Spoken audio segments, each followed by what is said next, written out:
ദാ ഇങ്ങനെയാണ് ഞങ്ങൾ 2025 വരവേറ്റത് കേട്ടോ. അതിൻ്റെ ഒരു റെസിപ്പി വീഡിയോ നോക്കിയാലോ ആദ്യം. അതിന് വേണ്ടിയിട്ട് ആദ്യം 2 സ്പൂണ് നമ്മളെ പച്ചമല്ലി എടുത്തിട്ടുണ്ട്. അതിലേക്ക് ചെറിയ ജീരകം ആഡ് ചെയ്ത് കൊടുത്തു, 1 സ്പൂൺ ചെറിയ ജീരകം. പിന്നെ നമ്മൾ ആഡ് ചെയ്ത് കൊടുത്തത് പട്ട, ഗ്രാമ്പു, ഏലക്ക ആവശ്യത്തിന്. പിന്നെ പെരിഞ്ജീരകം പൊടിച്ചതാണ്, പെരിഞ്ജീരകമാണ് ആഡ് ചെയ്യേണ്ടത്.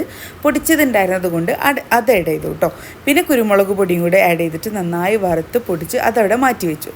ദെൻ മിക്സിയുടെ ജാറെടുത്ത് 2 മീഡിയം സൈസ് ഉള്ളി, 2 മീഡിയം തക്കാളി, 4 പച്ചമുളക്, ചെറിയ 2 കഷ്ണം ഇഞ്ചി, 10-12 അല്ലി വെളുത്തുള്ളി. ഇതിലേക്ക് കറിവേപ്പിലയും നമ്മളെ ചപ്പ് പുതിന ഐറ്റംസും കൂടെ ആഡ് ചെയ്തിട്ട് ഇതും അരച്ച് അവിടെ മാറ്റി വെക്കാം. ദെൻ വലിയൊരു പാത്രം എടുത്ത് അതിലേക്ക് തൈരൊഴിച്ച് തൈരിലേക്ക് നമ്മുടെ ചെറുനാരങ്ങ നീരും നേരത്തെ വറുത്ത് പൊടിച്ച് മാറ്റി വെച്ചിട്ടുള്ള നമ്മളുടെ ആ പൊടികളുണ്ടല്ലോ അതുകൂടെ ആഡ് ചെയ്ത് ദെൻ നമ്മളുടെ അരപ്പും ഇതിലേക്ക് ആഡ് ചെയ്ത് കൊടുക്കണം. ഇതിലാണ് ഇതിൻ്റെ ടേസ്റ്റ് കിടക്കുന്നത്.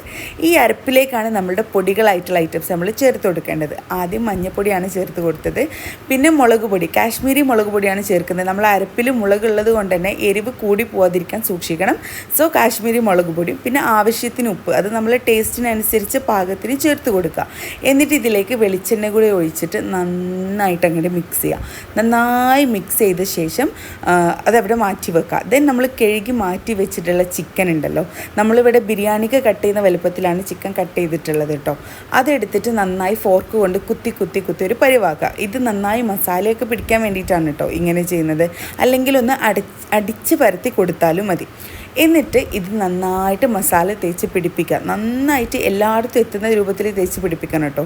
എന്നിട്ട് ഇത് മിനിമം 5 to 6 hours അല്ലെങ്കിൽ 4 to 5 hours റെസ്റ്റ് ചെയ്യാൻ വെക്കണം, എന്നാലേ അതിലേക്ക് മസാല പിടിക്കുള്ളൂ.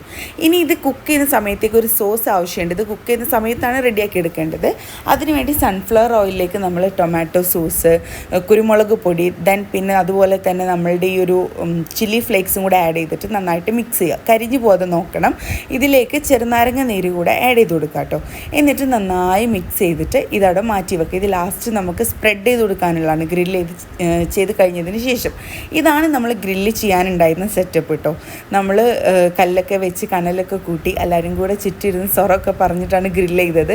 20 minutes ഈച്ച് 2 സൈഡും നമ്മൾ കുക്ക് ചെയ്തെടുത്തു. അടിപൊളിയായിരുന്നു. ചെറുതായിട്ടൊന്ന് കരിഞ്ഞു പോയി, ചെറിയ രീതിക്ക് കരിഞ്ഞിട്ടുണ്ടായിരുന്നുള്ളൂ. അത് നമ്മൾ വീശി കൊടുക്കലിൻ്റെ ഒരു കാഠിന്യം മൂലം കത്തിപ്പോയതാണ്, വേറെ ഇഷ്യൂ ഒന്നും ഉണ്ടായിരുന്നില്ല.